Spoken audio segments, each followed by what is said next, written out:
नमस्कार, मैं हूं नीलू। तो भारत और पाकिस्तान के बीच युद्ध की आशंका को देखते हुए अब पाकिस्तान ने ईरान की तरफ अपना मुंह किया है और बता रहे हैं कि ईरान से अब ड्रोन देने की डिमांड पाकिस्तान की है। ये ड्रोन क्या है और पाकिस्तान क्यों चाह रहा है कि ये ड्रोन वो ईरान से ले, बातचीत करने के लिए मयंक मेरे साथ है। मयंक, भारत और पाकिस्तान के बीच इस वक्त तनातनी की स्थिति है। अब ऐसे में कहा जा रहा है कि पाकिस्तान को अभी वेपन्स की जरूरत है, ड्रोन्स की जरूरत है, आर्थिक मदद की दरकार है, लेकिन वो ईरान की तरफ देख रहा है। कुछ ऐसे ड्रोन की बात हो रही है जिसको वो चाहता है ईरान से लेना। क्या है वो ड्रोन, क्या है उसकी खासियत, आखिर क्यों पाकिस्तान जो है वो ईरान से इस ड्रोन को लेने की डिमांड कर रहा है? जैसी खबरें आ रही हैं कि पाकिस्तान ने ईरान से शाहिद 149 ड्रोन, ये एक ईरान का ड्रोन है, शाहिद 149 इसका नाम है, इसकी मांग की है। भारत के खिलाफ वो इसका इस्तेमाल करना चाहता है और ईरान से इसकी मांग की है। अब देखिए, ये जो शाहिद ड्रोन, जो आपका सवाल है कि ये आखिर ड्रोन में ऐसा क्या खास है ईरान के इस ड्रोन में, देखिए ये जो शाहिद 149 ड्रोन है, ये एक तो 21, मैं इसकी खासियत बता रहा हूँ आपको, ये 21 मीटर इसका जो विंग स्पैन है 21 मीटर का है। ये 500 किलोग्राम तक हथियार ले जा सकता है, ये एक बड़ी बात है। 500 केजी जो है वो वॉरहेड्स ले जाना एक बड़ी बात होती है। इसमें बिल्कुल सटीक निशाना लगाने के लिए शदीद ग्लाइडेड बम्स जो होते हैं वो इस ड्रोन में लगे हुए हैं, जो बिल्कुल एक्यूरेट निशाना लगाते हैं। इसकी जो क्रूज स्पीड है वो 215 किलोमीटर प्रति घंटा है और ये 25 घंटे तक उड़ान भर सकता है। देखिए, ये बहुत ही आधुनिक ईरान का ड्रोन माना जा रहा है। और ये करीब 35,000 फीट की ऊंचाई पर लंबी दूरी के टारगेट्स को निशाना बना सकता है।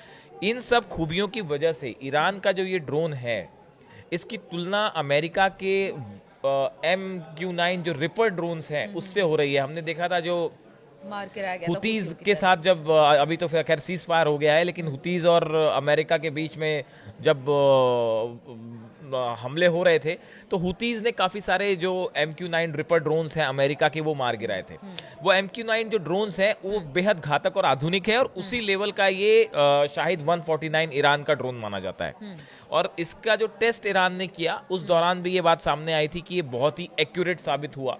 इसने बहुत ही डेडली तरीके से अपने टारगेट्स को डिस्ट्रॉय किया। तो ये एक बेहद ही आधुनिक ईरान का ड्रोन माना जाता है। अब देखिए, जिस तरह से पाकिस्तान और भारत के बीच हम देख रहे हैं पिछले 2 दिन से, उसमें ड्रोन का जो है भूमिका बेहद अहम हो गई है कि ड्रोन जो है वो इस वॉर में जो है एक की भूमिका निभा रहा है, की रोल निभा रहा है, अहम भूमिका निभा रहा है। तो ऐसे हालात में पाकिस्तान जो है वो अब चाह रहा है कि ईरान जो है वो ये ड्रोन दे। लेकिन बड़ा सवाल जो है वो ये है कि क्या ईरान पाकिस्तान को ये ड्रोन देगा? ये एक बड़ा सवाल है। देखिए, पाकिस्तान ने तो अपनी तरफ से मांग कर ली, लेकिन क्या ईरान ये मदद करेगा? देखिए, इस बारे में अभी क्या ईरान का क्या रुख रहता है, ये फिलहाल अभी तो साफ नहीं है। लेकिन एक चीज है, मैं अगर ईरान और पाकिस्तान और ईरान और भारत की बात कर ली जाए, देखिए पाकिस्तान और भारत के बीच मध्यस्थता की बात जब ये टेंशन बढ़ा तो ईरान ने किया।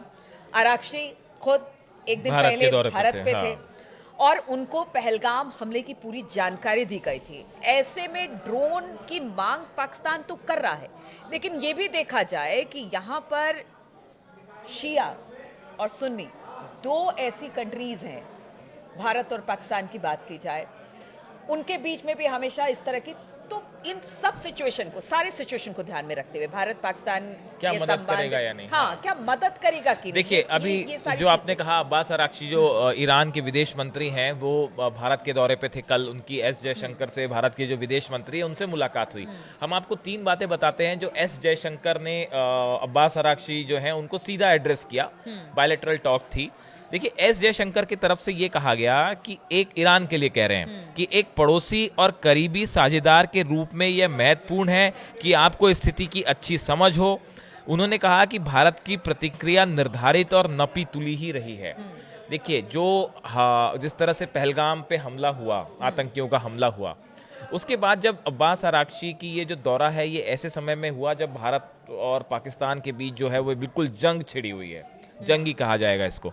तो देखिए, अब हालात ये है कि पहली बात तो एस जयशंकर ने जो बात कही, उन्होंने ये कहा कि साहब आप हमारे पड़ोसी हैं, आप हमारे साझेदार हैं, हम आपको जो स्थिति है हम आपको पहले वो पूरा बताना चाहते हैं कि अभी तक क्या स्थिति है।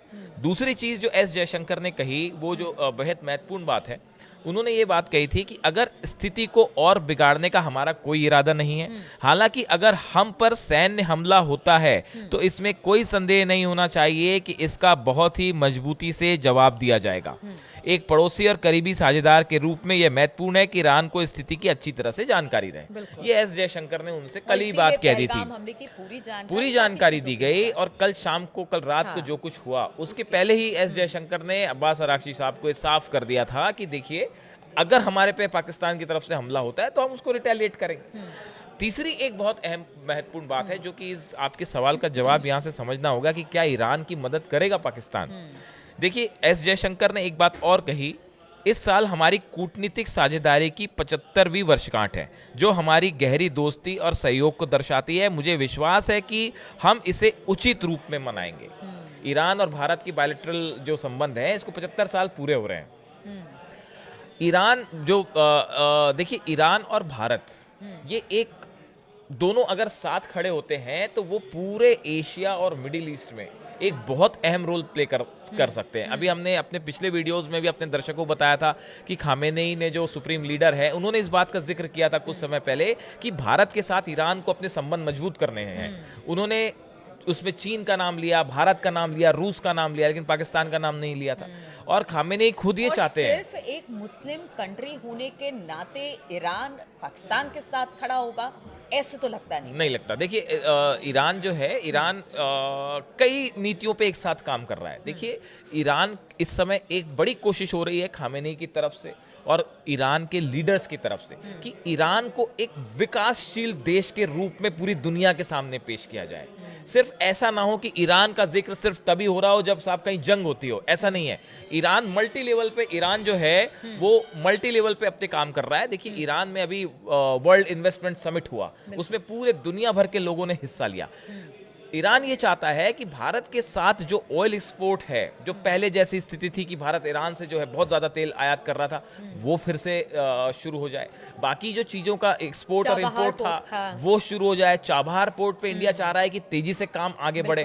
तो देखिए, ईरान जो है, ईरान की जिस तरह से अमेरिका को संबंध है, उस लिहाज से ये बहुत महत्वपूर्ण है कि ईरान तेजी से विकास करे और उसके इस डेवलपमेंट में भारत एक बहुत अहम भूमिका निभा सकता है, ना कि पाकिस्तान। ये बात ईरान अच्छी तरह से समझता है, ये बात अब्बास अरागची उनके विदेश मंत्री समझते हैं। बाजार आज दुनिया में कोई इतना बड़ा बाजार नहीं है, बिल्कुल कोई शक ही नहीं है। ये मतलब हर कोई समझता है, चाहे वो अमेरिका हो, चाइना हो, रशिया हो, और अब तो ईरान भी ये समझ रहा है कि किसके साथ जाने में भलाई है, फायदा है। अब देखिए, ये इस पूरे आप इंडिया पाकिस्तान की वॉर के बीच में जो ये चल रहा है, इसके बीच में अगर आप ईरान की भूमिका देखें तो ईरान की तरफ से हर जो स्टेटमेंट आया है, हम बार बार कह रहे हैं, वो बहुत ही नपातुला और सधा हुआ स्टेटमेंट आ रहा है। शुरू से ईरान ने ये कहा कि भाई शांति होनी चाहिए और हम मध्यस्थता के लिए तैयार हैं, भारत को वो भारत और पाकिस्तान के बीच संबंध ठीक होने चाहिए। इस तरह का ईरान का जो एक भारत की तरफ से भी ये कहा गया कि देखिए, अगर हमने जो कार्रवाई की भारत ने, हमने आतंकियों पे कार्रवाई की, हमने सिविलियंस को टारगेट नहीं किया, और अगर हम पे हमला होता है किसी तरह का रिटेलिएशन, तो उसके बाद हम करारा जवाब देंगे। तो देखिए, इस पूरे भारत और ईरान और पाकिस्तान, ये अगर 3 कंट्रीज की बात की जाए, तो जहां से हमने बात शुरू की थी कि शायद जो 149 ड्रोन है, क्या वो ईरान देगा उसको, अगर अभी जो स्थिति है इसकी बात की जाए, तो मुझे नहीं लगता व्यक्तिगत तौर पे, या कुछ एक्सपर्ट्स भी ये मानते हैं कि ईरान इस स्थिति में पाकिस्तान की और देखिए, कोई खास बात मदद आ रही कर थी कि पाएगा। पाकिस्तान के साथ कौन खड़ा होगा, उसमें ईरान का नाम नहीं था, है ना। उसमें अजरबैजान का नाम था, अजरबैजान का नाम था, हाँ। टर्की की तरफ से कहा गया कि एक शिप आया है, अभी फिर से खबरें आ रही हैं, लेकिन ईरान का नाम तब भी नहीं था मयंक। तो देखिए, ईरान, एक बात तो तय है, ईरान जो है वो अब मिडिल ईस्ट में, आप ईरान की ताकत को नकार नहीं सकते। ईरान जो है वो मिडिल ईस्ट में एक बड़े पावरफुल कंट्री के रूप में उभर रहा है, और वो सिर्फ मिलिट्री पावरफुल के रूप में नहीं उभरना चाह रहा। ईरान आर्थिक मोर्चे पर, व्यापार के मोर्चे पर, बिजनेस और इंपोर्ट एक्सपोर्ट के एस्पेक्ट पे सब पे तेजी से एक बड़ी शक्ति बनना चाह रहा है, और इस लिहाज से ईरान के भारत के साथ संबंध बेहद महत्वपूर्ण है। इसलिए इस मामले में ईरान की तरफ से हर कदम बेहद सोच समझ के उठाया जाए। बिल्कुल, तो ईरान की तरफ से बड़ा सोच समझकर कदम उठाया जाएगा। पाकिस्तान जिस ड्रोन की डिमांड कर रहा है, अभी तो फिलहाल नहीं लगता है कि ईरान उसे देगा, क्योंकि भारत और ईरान के रिश्तों में इस वक्त बहुत गर्मी है और कहा जा रहा है कि ईरान के लिए भी ये भारत के साथ संबंध अच्छे रखना एक सही डिसीजन है, और भारत का भी ईरान के साथ, क्योंकि जिस तरह के हमलों की आशंका पहले थी और उसके बाद पहलगाम हमला हुआ, उसके बाद भारत ने अपनी तरफ से जो कार्रवाई की, हर चीज़ की जानकारी उन्होंने वहाँ पर ईरान के जो डिप्लोमेट्स हैं या फिर विदेश मंत्री हैं उनको दी है। तो आप समझिए कि ऐसे में कैसे ईरान ये चाहेगा कि इस रिश्ते में खटास आए या संबंध खराब हो। चलिए, लगातार इन सब खबरों पर लगातार अपडेट्स हम आपको देते रहेंगे। फिलहाल हमारे साथ जुड़ने के लिए आप लोगों का शुक्रिया।